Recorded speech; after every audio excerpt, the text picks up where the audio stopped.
안녕하세요. 구원 간증 들으면서 믿음의 2세 자녀들은 자라면서 많은 갈등을 한다 이렇게 생각이 들었습니다. 다 한 번씩 거치는 과정인 것 같습니다. 그러면서 주변에서 이 상담하고 그리고 부모님들 그리고 교사님들이 지켜보면서 기다려주고 그 마음으로 스스로 이제 깨달을 때까지 그런 시간이 있었던 것 같습니다. 그래서 구원의 간증을 듣고 구원의 확신이 이제 들었다고 하니까 참 감사가 됩니다. 그리고 앞에 또 이렇게 하느님을 이렇게 몰랐지만 이렇게 솔직하고 이게 정직하게 또 하느님 앞에 이렇게 투명하게 용기를 내서 이렇게 간증을 하시는 거 보고 참 저희들도 참 이렇게 저런 마음의 태도로 하느님을 더욱 살아야 되겠다라는 오히려 교훈을 받는 듯한 그런 마음을 가졌습니다. 참 감사가 됩니다. 오늘 말씀은 교회의 비전은 이제 세 번째 그런 비전이자 그 비전에 대해서 여러분들 주보 보시면 이렇게 나와 있는데 지상 사명에 순종하는 교회가 저희 교회의 세 번째 이제 비전입니다. 5가지 중에 세 번째인데 구체적으로 이제 이 사명이라고 하는 것은 그 높은 자가 낮은 사람에게 주는 임무입니다. 특별히 교회에서 이 사명이라는 단어는 높은 자 하나님께서 신께서 우리에게 명령하신 임무입니다. 임무는 군에서는 보통 임무를 수행을 해야 됩니다. 수단 방법 가리지 않고 그것을 목표를 반드시 성취해야 되는 겁니다. 그래서 이 사명이라는 단어 자체만을 생각을 했을 때 신께서 사람인 저희에게 임무를 줬다라고 하는데 그것을 해도 되고 하지 않아도 되는 것이 아니라 반드시 해야 되는 그런 이 명령이라는 사실을 다시 한번 생각을 해보게 됩니다. 이 미션이라는 것은 선택사항이 아니고 필수사항이구나. 이런 단어의 의미를 생각을 해보게 됩니다. 제목을 제가 잊혀진 명령 선교라고 했습니다. 어떻게 보면 저희들의 각자 개인의 영혼 속에 저희들이 살면서 잊혀진 그런 명령이 아닌가 이런 의미라고 생각이 되집니다. 그것이 곧 선교, 미션, 하느님께서 저희에게 명령하신 그 내용인데 우리가 마태복음 28장에 이렇게 말씀을 한번 살펴보겠습니다. 구체적인 내용에 대해서 다시 한번 확인하기를 원합니다.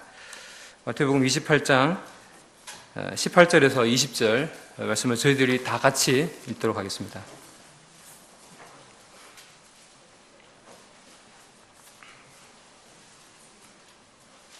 마태복음 28장 맨 끝장입니다. 18절부터 다 같이 읽겠습니다. 시작. 예수께서 나와 말씀하여 이르시되 하늘과 땅의 모든 권세를 내게 주셨으니 그러므로 너희는 가서 모든 민족을 제자로 삼아 아버지와 아들과 성령의 이름으로 세례를 베풀고 내가 너희에게 분부한 모든 것을 가르쳐 지키게 하라. 볼지어다 내가 세상 끝날까지 너희와 항상 함께 있으리라 하시니라. 예수님께서 이 내용에서 선교에 대한 내용이 무엇인지 분명하게 말씀하고 계십니다. 너희는 먼저 가라고 얘기합니다. 예수님 어디 가는 겁니까? 모든 민족에게 가라고 합니다. 그리고 그 모든 민족을 제자로 삼으라고 하는 내용이 들어있습니다. 그리고 그들에게 믿었다면 침례를 주라고 합니다. 오늘 이제 침례에 있는 날인데 딱 말씀하고 또 비슷하게 이렇게 가는 것 같습니다. 누군가 이 구원을 받는다라고 하는 것은 전하는 사람이 있었습니다. 그를 통해서 하나님의 말씀을 들었습니다. 그래서 믿어져서 하나님께서 믿게 하셔서 그가 침례를 받는 것입니다. 그 다음에 보면 또 내용이 나옵니다. 예수님께서 이 말씀을 놓치지 않으십니다. 내가 너희에게 분부한 모든 것을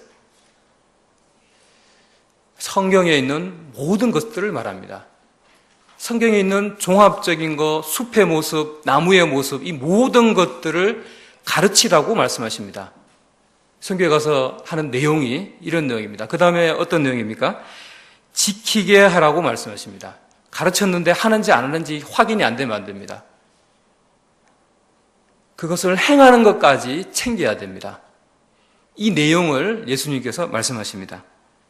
그러면서 위로의 말씀을 하십니다. 볼자다 내가 세상 끝날까지 너와 항상 함께 있으리라. 어떻게 예수님 우리와 항상 함께 있습니까? 믿는 자 안에 성령이 들어오셔서 영원토록 안 나가십니다.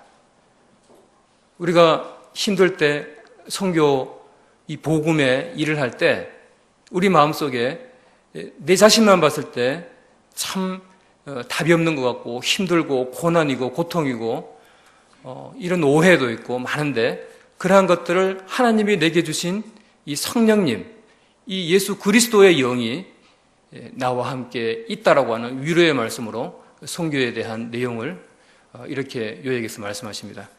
그리고 저희들이 마가복음 16장에도 이렇게 보면 또 이르실 때 너희는 온 천하에 다니며 만민에게 복음을 전파하라. 동일한 말씀으로 이렇게 마가가 적고 있습니다. 동일합니다. 온 천하라고 얘기합니다. 모든 민족이라고 얘기합니다. 어디입니까? 대한민국은 한국 사람들이 주로 있습니다. 그러면 모든 민족, 온천하면 일단은 배 타고 가든지 비행기 타고 가든지 외국에 나가는 것이라는 것을 우리가 선명하게 알 수가 있습니다. 최소한 그 사람들이 국내에 외국인들이 있다면 그들에게 전하는 것도 선교고요. 그리고 우리가 비행기 타고 나가서 그 나라에 직접 그 문화에 부닥쳐서 전하는 것도 선교입니다. 어쨌든 전 세계입니다. 이것이 미션입니다. 우리에게 주신 임무입니다. 그리고 사도행전 1장 8절에 보면 다시 땅 끝까지라고 말씀하십니다. 땅 끝까지 이르러 내 증인이 되리라. 너희가 그렇게 예수 그리스도 나의 증인이 되라고 말씀하고 계십니다. 어디까지? 땅 끝까지. 우리나라의 지구본을 보고 땅 끝 쪽으로 이렇게 쳐다보면 한 브라질 정도, 멕시코, 칠레 정도 됩니다. 우리나라 입장에서 봐서 그렇습니다. 전 세계에 있는 모든 사람들의 입장에 봤을 때는 전 세계 다 합니다. 모든 나라들입니다. 저희들이 이 예수님의 명령을 보면서 우리는 뭘 하고 있나 이런 생각을 저는 해봤습니다. 제 자신부터 생각을 해봤습니다. 이 예수님의 명령은 분명합니다. 내용도 분명합니다. 혹여나 우리가 교회 생활을 하면서 이 예수님의 명령을 많은 명령들이 있습니다. 그 명령 중에 이 선교에 대한 명령, 마지막 유언 성격으로 말씀하신 이 선교에 대한 명령은 저희들이 살면서 많이 잊어져 버리고 있지 않나. 가르치면서도 많이 놓치고 있지 않나. 그리고 마음속에도 두는 것에 있어서도 많이 생각을 하고 있지 않는 것이 아닌가. 이런 생각을 해봤습니다. 제 자신도 그 구원받고 모임에 더해지고 많은 선교사님들이 교회에서 간증을 하시고 또 와서 교제하시고 하면서 마음에 나도 선교지에 나가야 되겠다. 그럼 언제 나갈까? 결혼은 잘 모르겠고 일단은 내가 저 선교사님이 가진 저 하나님을 향한 그 마음, 그런 마음들로 사실은 있었습니다. 그런데 교회 생활을 하다 보니까 이게 제가 아는 게 별로 없습니다. 구원받고 난 다음에 이제 성경을 알아야 되는데 성경을 제대로 모르고 있다는 사실을 교회 생활을 하면서 알게 됐어요. 그리고 인격의 훈련, 그리고 이 성도님들과 했던 교제에서의 훈련됨, 교회가 무엇인가에 대한 이런 것들, 이런 과정을 쭉 거쳐오면서 그리고 또 성경을 보면서 뭔가 준비되어야 됐다는 사실을 발견하게 됐습니다. 그래서 오늘 사도행전, 특별히 선교에 대한 실제적인 그런 모습을 보면서 사도행전 13장부터 28장까지 특별히 빠른 속도로 저희가 보겠는데요. 이제 주부에 요약을 해놨습니다만 이 선교의 출발과 실제로 어떤 일을 했고 어떤 생각을 가져야 되고 어디까지 생각을 해야 되고 이런 것들에 대해서 좀 살펴보기로 원합니다. 사도행전 13장에 있는 말씀을 이렇게 이제 주부 모시면 될 것 같은데 특별히 이 1절하고 4절 이렇게 말씀을 보시면 선지자들과 교사들이 있으니 성령의 보내심을 받아라는 말씀이 있어요. 자, 최소한 여기 있는 말씀을 보면요, 선교는 먼저 교회 내에서 영적인 리더의 일을 하고 있던 자에서 나간 것을 봅니다. 이들은 선지자였고 교사였습니다. 이 5명의 이 인도자들 그룹에서 2명인 바나바와 바울을 보내게 됩니다. 아, 이렇게 나갔구나. 우리가 이렇게 관찰하게 되는 거죠. 그 다음에 2절에 이렇게 보면 성령께서 내가 불러 시키는 일을 위하여라는 말씀이 있습니다. 무슨 말씀입니까? 선교는 성령의 명령함으로 출발되었다는 사실입니다. 저희들은 여기서 많은 질문을 던집니다.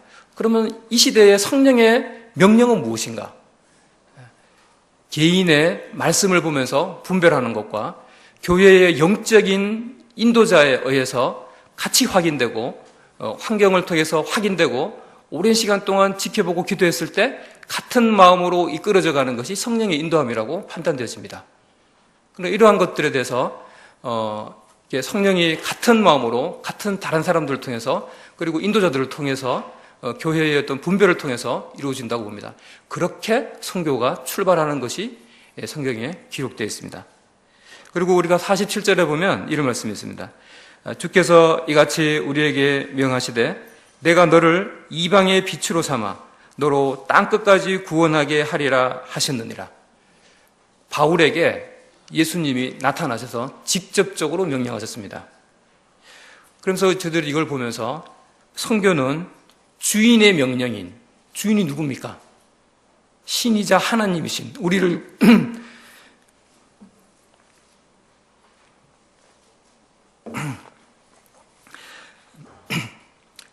저희를 구원하신 하나님의 명령을 받아서 임무를 수행하는 것이다 라는 것을 저희들이 관찰할 수가 있습니다.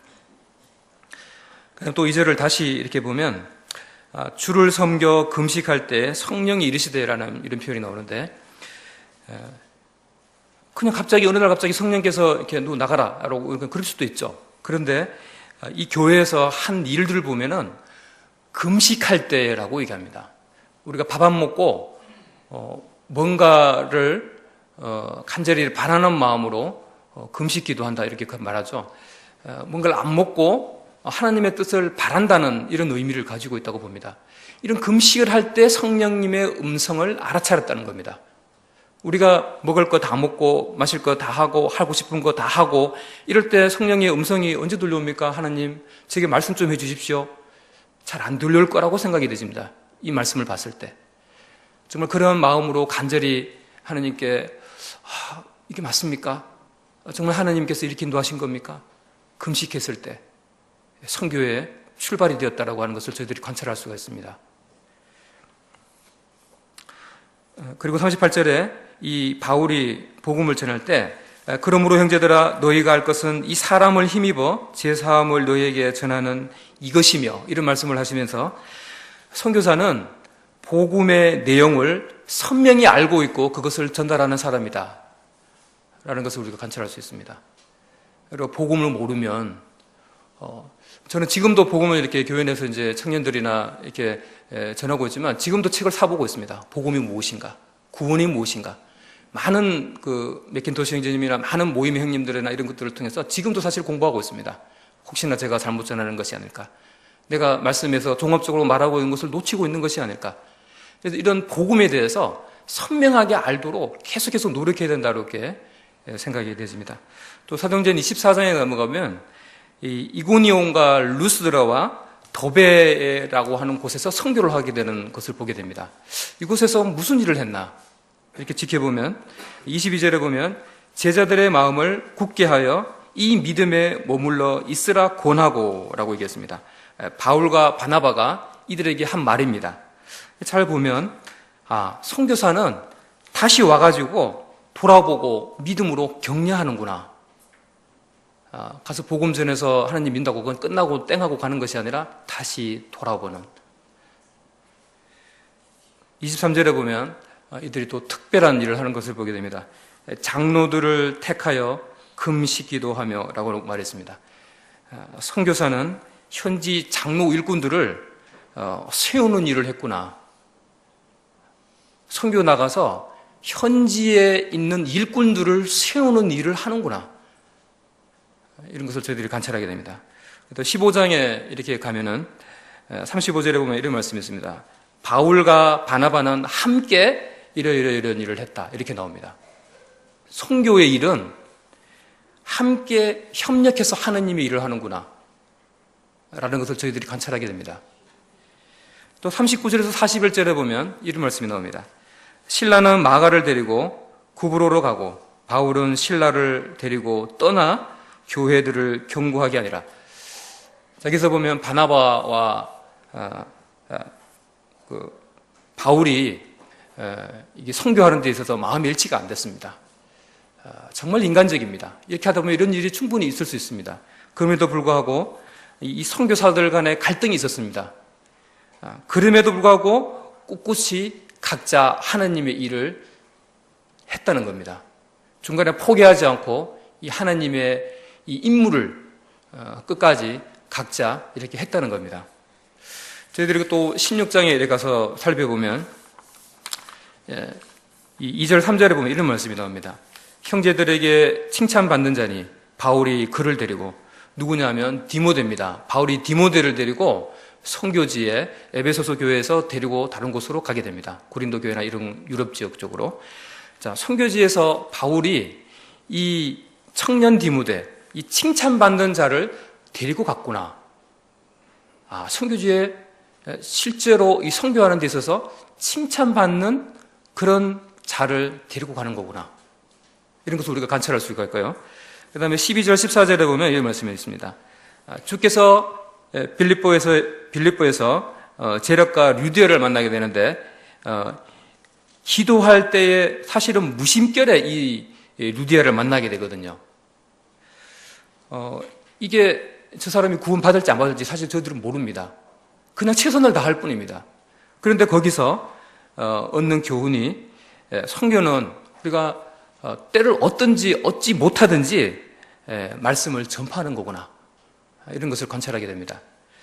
그리고 23절하고 24절에 보면 이런 말씀이 있습니다. 많이 친 후에 지금 바나바와 바울이 감옥에 갇히기 전에 매우 많이 맞습니다. 매질을 당합니다. 그리고 감옥에 갇힙니다. 옥에 가두고 간수에게 그 발을 착고에 튼튼히 채웠더니 이제 감옥에 갇혀서 간수가 지키고 있는 상황입니다. 그런데 29절에서 34절에 보면 간수가 자기와 그 온 가족이 다 세례를 받은 후에 그와 온 집안이 하나님을 믿음으로 크게 기뻐했다라고 이렇게 적혀 있습니다. 이 상황을 잘 지켜보면 이들이 많은 고난 속에 있습니다.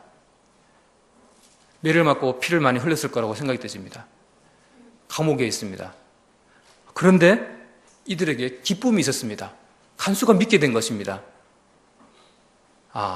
선교지에서 고난이 있을 때 뒤로 포기하고 안 하는 것이 아니라 하나님께서 계속 이끌어 가시는 그 기쁨을 향해서 하나님의 섭리를 거기까지 가는 거구나. 그리고 40절에 보면 이 말씀이 있습니다. 두 사람이 옥에서 나와 류디아의 집에 들어가서 형제들을 만나보고 위로하고 가니라. 이 바나바와 바울이 지금 감옥에 있다가 매맞고 있다가 또 구원받은 사람이 생겨서 그들을 통해서 기쁨을 얻고 다시 나왔는데 어디 갔냐면 루디아의 집에 들어가서 형제들을 만나보고 위로했대요. 위로받는 게 아니고 위로하고 갔대요. 선교지에 나가서 선교사가 이런 정신 태도를 가지고 있습니다. 이런 마인드를 가지고 있고 이런 생각을 하는 사람들입니다. 그 다음 17장에 가보면 여기서는 이제 그 데살로니가 교회와 베레아와 아테네라고 나오는데 아테네에서 선교를 하는 모습을 보게 되는데 여기서도 이렇게 보면 저희들이 복음을 전하면서 다양한 방법에 대해서 이런 말씀을 저희들이 배웁니다만 3절이나 10절이나 17절에 보면 바울이 이런 얘기를 합니다. 뜻을 풀어 회당에 들어가니라. 회당에서는 유대인과 경건한 사람들과 또 장터에서는 날마다 만나는 사람들과 변론했다라고 나옵니다. 때로는 우리가 복음을 전하는데 그 사람한테 설득도 해야 됩니다. 그 사람이 뭐라고 주장을 하면 그거에 대해서 변호도 해야 됩니다. 이런 것들을 합리적으로 또 설명을 할 필요도 있습니다. 덮어놓고 믿으라고 말해서는 안 됩니다. 이걸 보면서 우리는 복음을 전할 때나 선교 시에 말씀의 뜻을 풀어서 설명하는구나. 그 사람에 맞게끔 적절한 장소에서, 이게 또 회당이라고 말합니다. 그리고 우리를 만날 때는 또 바깥이었습니다. 이런 적정한 장소에서 선포하고 설득했다고 하는 것입니다. 이렇게 하는구나.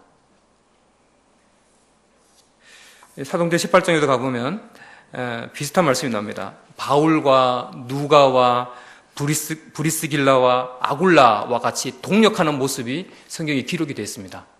여전히 이런 혼자 하는 것이 아니라 함께 하는구나 라는 것을 살펴보게 되고, 또 안식일에 회당에서 1년 6개월 동안 긴 성장의 가르침을 가르쳤구나. 1년 6개월 동안 구원받았다고 끝난 것이 아니고 이 성장의 가르침이 있는 곳이 선교지이자 이런 선교의 방법이구나. 그 다음에 또 특별하게 아볼로라는 사람이 나옵니다. 이 아볼로는 성경에 능통한 자라고 얘기합니다.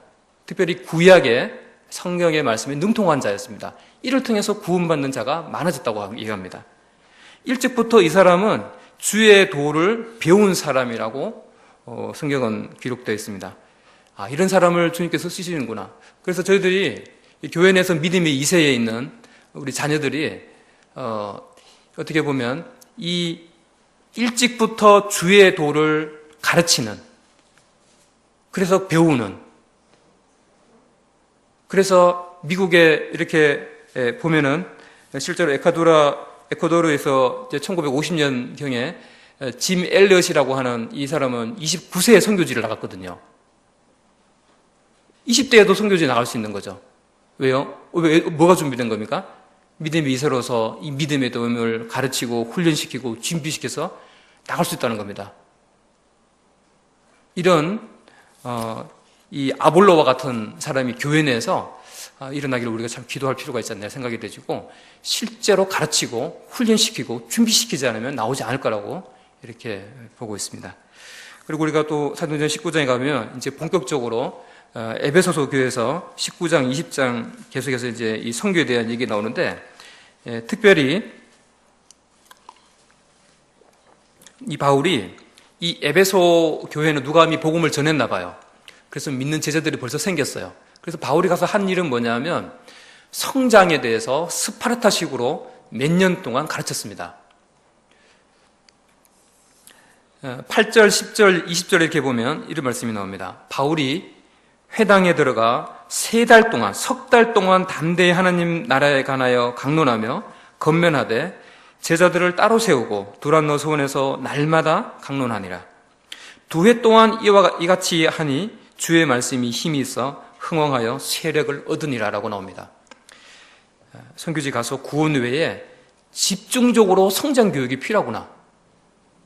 구원받았으니까 다 했으니까 이렇게 보고 알아서 잘하겠지 철수하는 게 아니라 집중적인 성장 교육에까지 생각하고 있구나. 그리고 20장 7절 11절에 이렇게 보면 이런 말씀이 나옵니다. 바울이 그들에게 강론할새 말을 밤중까지 계속하며 오랫동안 곧 날이 새기까지 이야기하고 떠나니라. 자, 우리가 밤샘 한다고 그러죠. 보통 밤샘 할 때 이렇게 재밌는 거 있으면 밤샘이 가능해요. 그죠? 우리 학생들이 보니까 체력도 좋고 하니까 이제 밤샘을 하는 거를 제가 몇 번 듣는데, 모임의 날 24일이나 또 어떤 날입니까? 1박 2일 하는 날 밤샘 하죠. 자기들끼리 모이니까 너무 좋은 거예요. 그리고 막 어떤 얘기를 해도 막 즐겁고 막 계속 웃고 그러는 거죠. 즐거운 거죠. 근데 우리가 이 말씀에 있는 이 바울이 쉽게 말해서 밤샜대요. 바울이 밤샜다는 얘기는 조금 생소한데, 이 말씀을 이렇게 보면 성도님들하고 형제님들하고 날이 새기까지 이야기하고 떠났대요. 그 날이 새기까지는 밤샜다는 얘기 아니에요. 그죠? 성도님들하고 이 교제하는 거, 성교지 관련된 거, 하나님께서 하신 일에 대해서 증인이 되고 이런 일을 하셨다고 하나님께서 이렇게 이끄셨다고 간증하고 이러는 것이 너무 즐겁고 기쁘고 막 잠이 안 올 정도로 막 이랬던 것 같아요. 저희들도 지금 그러고 있죠. 막 이런 걸로 밤새고 막 교회의 어떤 그런 일로 인해서 막 눈이 말똥말똥하고 막 2시, 3시, 4시 돼도 막 교제하고도 막 잠이 안 오고 막 그런 경험들 다 있으시죠, 그죠? 이런 문화가 나쁜 게 아니라 이런 생명이 있는 밤샘, 의미 있는 밤샘인 것 같습니다. 그래서 선교처에서 가르침을 밤중까지 하고 가르침도 밤늦게까지 한 거예요. 사실 우리가 1시간, 2시간 교회가 이게 뭐냐, 3시간, 4시간 뭐냐 이렇게 하냐 이런 말을 할 게 아니라 우리가 교회에 있는 그 성경에 있는 기록되는 가르침을 보니까 바울이 그들에게 강론하는데 밤중까지 계속 했대요. 그래도 듣는 사람이 지겨워서 이제 그만합시다 이게 아니고 분위기로 봤을 때는 너무 막 사모하는 마음으로 눈이 말똥말똥 그 말씀의 가르침을 들었다는 거죠. 이런 자세가 사실은 우리의 생명이 있는 바른이자란 자세인 것 같다는 생각이 들었습니다. 그렇다고 해서 지금부터 시작해가지고 이제 밤샘까지 이제 한다 그러면 우리가 지금 훈련 안 됐기 때문에 다 떠나갈 수도 있습니다만, 저희들이 또 이렇게 선교지에서 선교사님들이 또 얼마나 열정과 눈물이 있었는지를 20장 31절에 보면 이런 말씀이 나옵니다. 그러므로 여러분이 일깨어 내가 3년이나 밤낮 쉬지 않고 눈물로 각 사람을 훈계하던 것을 기억하라. 이 바울이 이 3년이나 쉬지 않고 가르쳤다는 거예요. 그 다음에 눈물로서 훈계했다는 거예요. 왜 눈물을 흘리면서 훈계했을까요? 이 사람들이 말을 안 들었던 것 같아요. 왜 훈계했을까요? 죄를 짓고 잘못된 곳에서 머물러 있을 것 같아요. 그러니까 막 간절한 마음에서 하느님의 이 의로 돌아오기를 눈물을 흘리면서 그렇게 훈계했다는 거예요. 진리를 말했다는 거예요. 이렇구나. 눈물의 마음과 이 밤새도록 이들을 또 가르치고는 그런 열정들이 이 선교사들의 마음에 있었구나. 바울의 마음에 있었구나. 제가 지금 계속해서 이렇게 말씀을 드리는 것은 우리가 선교지를 나가기 전의 마음의 태도와 준비와 훈련을 말하면서, 그리고 나갔을 때에도 어떤 태도와 어떤 마음과 어떤 자세와 무슨 일을 하는 것인지에 대해서 종합적으로 다 말씀드리고 있는 것입니다. 사도행전에서 저희들에게 이런 말씀을 계속하고 계십니다. 이제 곧 끝나갑니다. 사도행전 21장에는 또 이런 말씀이 있습니다. 13절 14절에 보면 이런 말씀이 있습니다. 바울이 내가 죽을 것도 각오하였노라 하니 그가 건함을 받지 아니하므로 우리가 주의 뜻대로 이루어지이다 하고 그쳤노라. 바울이 이제 예루살렘 가면 죽는다는 것을 성도들이 들었습니다. 그런데 그걸 듣고 안 갔으면 좋겠다고 이런 얘기를 한 거예요. 그런데 바울이 네가 로마에서 가서도 증거해야 된다라는 이 말씀을 기억을 했던 것 같아요.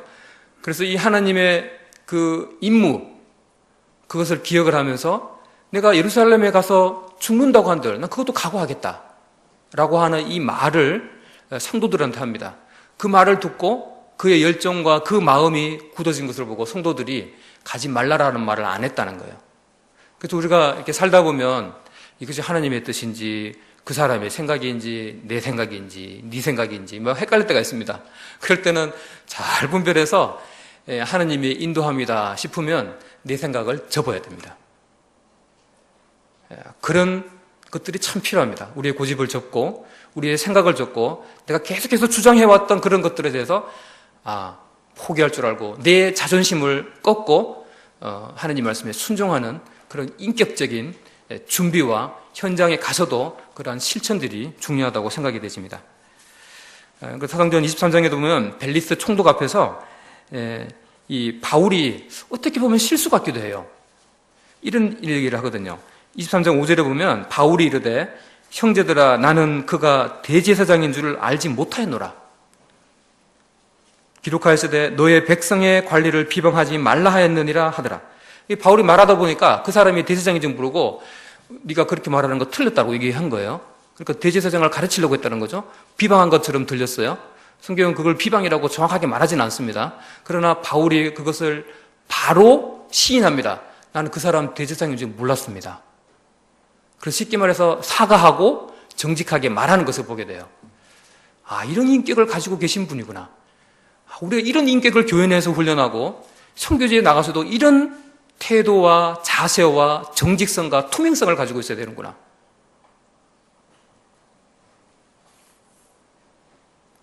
사도행전 24장에 보면 더둘러라고 2절 5절에 보면 더둘러라고 하는 사람들한테 고발당해서 이단에 바울 너는 이단의 우두머리다. 너는 이단 중에서 대빵이다. 라고 하는 말까지 듣습니다. 그러나 바울은 이 말 듣고 침체돼가지고 포기하고 다시 돌아온 게 아니라 선교에 대한 열정을 놓치지 않고 계속해서 달려갑니다. 그리고 24절, 26절에 보면 이 벨릭스라고 하는 사람은 고위직에 있는 사람입니다. 이 사람한테 열심히 복음을 전했습니다. 그런데 이 사람이 벨릭스가 돈을 받을까 바라는 고로 더 자주 불러 이야기하더라. 그리고는 뒤에 하나님 믿었다는 얘기가 안 나와요. 열심히 복음 전했는데 고위직에 있는 사람이라도 구원 안 받는 사람도 있는 것 같아요. 어쨌든 간에 최선을 다하는 것 같습니다. 그다음 마지막 28장에 이제 오면서 23절에 보면 이 마지막에 바울이 이런 얘기를 합니다. 바울이 아침부터 저녁까지 강론하여 하나님 나라를 증언하고 모세의 율법과 선지자의 말을 가지고 예수에 대하여 권하더라. 여전히 이 바울과 같은 이 성경 말씀에 능한 자를 하나님은 사용하고 계시는구나. 그 로마에서 제수로 붙잡혀가서 이태 동안 그 새살이를 하면서 그곳에 찾아오는 사람에게 이런 말씀들을 이렇게 가르쳤구나. 여전히 이런 사람들이 선교지에는 필요하고 우리는 이러한 사람들을 준비시킬 필요가 있다. 이렇게 생각이 되집니다. 참 마무리를 하면서 왜 선교를 나가고 싶은 마음이 우리 마음에는 왜 없을까? 나는 준비가 안 됐어. 그럴 수도 있죠. 나는 선교에 대해서 별로 생각해 보지 않았어. 그럴 수도 있습니다. 왜 그럴까요? 오늘 사도행전 13장에서 28장까지 말씀을 보면서 참 이런 교훈들을 쭉 적어봤습니다. 나는 정말 하나님의 인도함을 받아서 나가고 싶은 건가? 그리고 나는 정말 그렇게 간절한 마음으로 금식하는 태도로 하나님한테 그렇게 매달려 봤나? 성령의 인도함을 받는 선교의 출발이 안 된 거구나. 이런 필요가 있구나. 이렇게 돼야 되는구나. 개인적으로나 교회적으로 다 함께 확인이 되어져야 되는 것입니다. 그 다음에 우리가 함께 하나님의 일을 하는 자가 되어야 되겠구나. 그래서 저희들이 교회에 지금 이렇게 있으면서도 우리가 이 팔공로교회가 선교사님이 또 나갈 수도 있고 이제 국내 선교 같은 경우는 선천인재님이 나가셨고 또 이렇게 이런 일이 이제 일어나고 있지만 우리가 그럼 할 일은 별로 없느냐? 말씀을 잘 배우고 은사 있는 사람은 그 사람만 하는 것이냐? 그렇지 않고 동력하는 많은 사람들을 성도님들을 발견하게 되거든요. 데려다 주는 일을 해야 되는 거예요. 그 다음에 숙식 제공도 하고 보호하는 역할도 해야 되는 거예요. 그리고 그들도 위로받아야 돼요. 상처받고 실제로 고난과 오해받는 일이 되게 많습니다. 그래서 그들과 함께 교제하는 것도 필요합니다. 그거 누가 합니까? 우리가 해야 됩니다. 각양 은사대로 받은 대로 이러한 일을 감당해야 된다고 보고 있습니다. 그리고 은사 있는 자를 교회 내에서 목양의 은사가 있거나 아니면 둘 다 가지고 있거나 교사의 은사를 가지고 있거나 이런 사람들을 적극적으로 훈련시켜야 됩니다. 그리고 이들이 성경에 능통하고 훈련된 자가 있으면 열심히 누군지 찾아봐야 됩니다. 제 형제가 싸게 좀 보이는데 훈련 더 빡시게 시켜서 포기하지 않도록 도와줘야 되겠다. 예를 들면 이런 거 열심히 찾는 거. 제가 미국에 가서 알렉산더 스트라크 형제님이 그러더라고요. 그 말씀 중에 이런 말씀하시더라고요.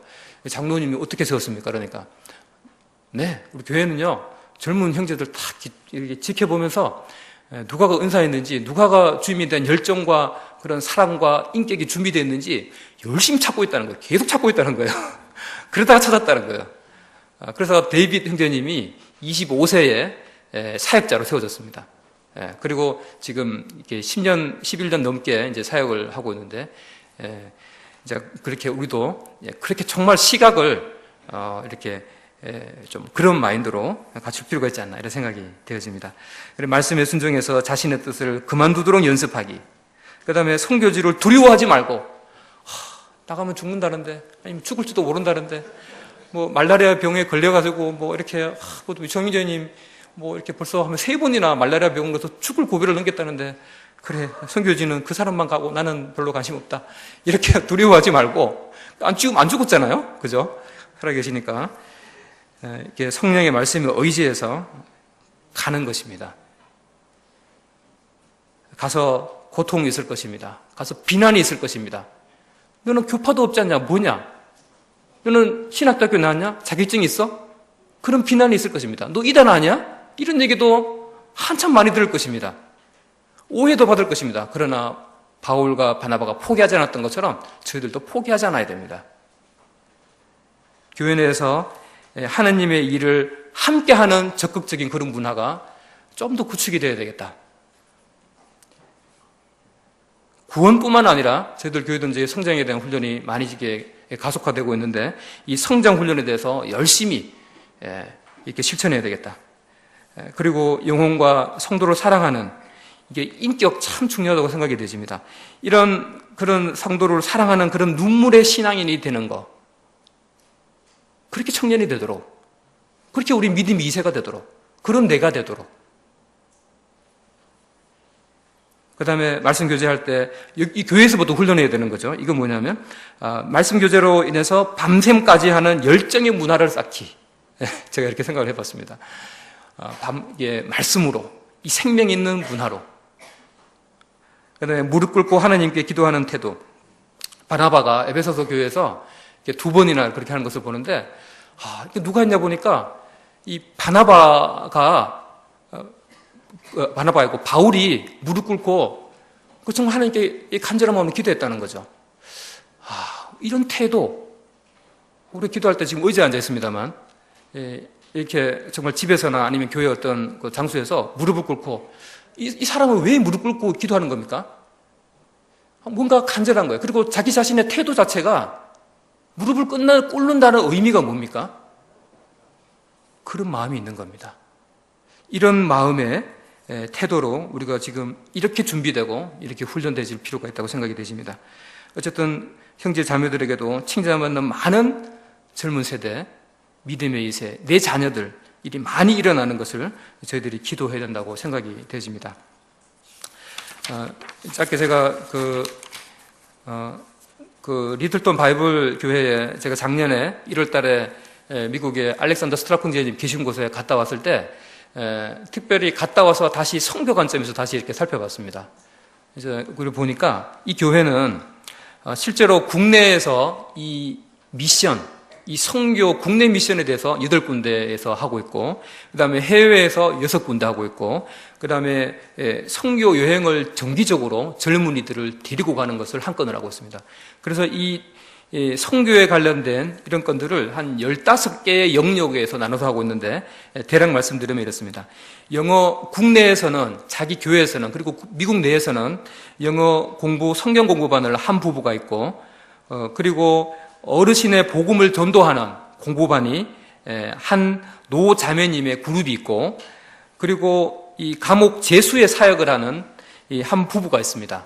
미국 덴버에서. 이 교회를 얘기하는 겁니다. 지금 제가 말씀드린 거는 한 교회가 감당하고 있는 영역을 말씀드리는 겁니다. 그리고 이 캠프 사역을 담당하는 팀이 있습니다. 이곳에 로키 산맥이 있는데 매년 이 캠프만 준비하는 사역을 하는 이 교회 내에 팀이 있어요. 그래서 이 학생들과 청년들을 그 캠프 때 변화시키는, 그것을 미션으로 가지고 있는 거죠. 하나님이 내게 주신 임무다라고 이렇게 한 영역이 있었고, 그 다음에 미국 내에서 신약 성경을 번역, 편집하는 사역을 하고 있는 교회 내에 이 사역을 담당하고 계신 분이 있어요. 그 다음에 해외로 좀 나가면 멕시코에서 2가정이 개척이 나가 있는데 제자훈련과 복음과 이런 일을 감당하고 있는 것이 2가정이 있습니다. 그리고 미국에서 남쪽으로 내려가 보면 가테말라라고 있는데 우리가 아프리카에서 이런 얘기를 좀 들었을 거예요. 복음을 위해서 우물 파는 일, 이런 일을 하면서 교회를 돕는 사역을 하는 가정이 한 가정이 있어요. 그 다음에 이탈리아에 두 가정이 있는데, 이탈리아는 여러분 아시다시피 교회가 거의 없어요. 다 성당이에요. 하나님 믿었으면 좋겠는데 거의 안 믿을 거예요. 큰 곳에 교회가 나가 있는데 이곳에서 교회 복음을 전하는 한 가정이 있고, 그 다음에 이 성경학교 IBEI라고 하는 이 성경학교에서 가르치고 하는 일을 하는 가정이 한 가정이 있어요. 그 다음에 이 알렉산더 스트라포 형제님이 하시는 일은 전 세계에 문서 사역을 하고 있습니다. 그거를 글로 만들어서 그 나라 언어로 번역하게 해서 이 진리의 말씀들을, 교회의 진리들을 알려주는 이러한 일들을 하고 있습니다. 마지막으로 몽골에, 저희 모임에 있는 몽골에 있는 선교사님 한 분을 소개하고 마칠까 합니다. 몽골의 박성형제님이 이번에 열린문 선교지에 5, 6월 달에 적힌 내용을 보면은 거기에 참 의미 있는 내용이 들어있습니다. 형님이 이런 얘기 하십니다. 선교지는 분명한 마스터 플랜이 있어야 된다. 사역의 전체에 대한 장단기 계획을 가지고 있어야 된다라고 말씀하시면서 20년 전에 형님한테 말씀하신 이 네 가지의 방향의 축에 대해서 얘기를 하는데 참 들을 의미 있는 내용이라고 봅니다. 자, 우리가 선교사님으로 갔습니다. 가서 복음을 전합니다. 그리고 그 사람이 구원받았습니다. 잘합니다. 성경 공부 조금 시킵니다. 그리고 철수하는 거냐? 이게 아니다는 거죠. 1단계는 복음을 전하고 그 나라의 언어를 익히고 같이 인격적인 삶을 살면서 제적 훈련을 시키는 것. 그게 1단계입니다. 저는 거기서 끝난 줄 알았어요. 그 다음에 2, 3, 4단계가 있는데 2단계를 말씀을 들어보겠습니다. 2단계는 뭐냐?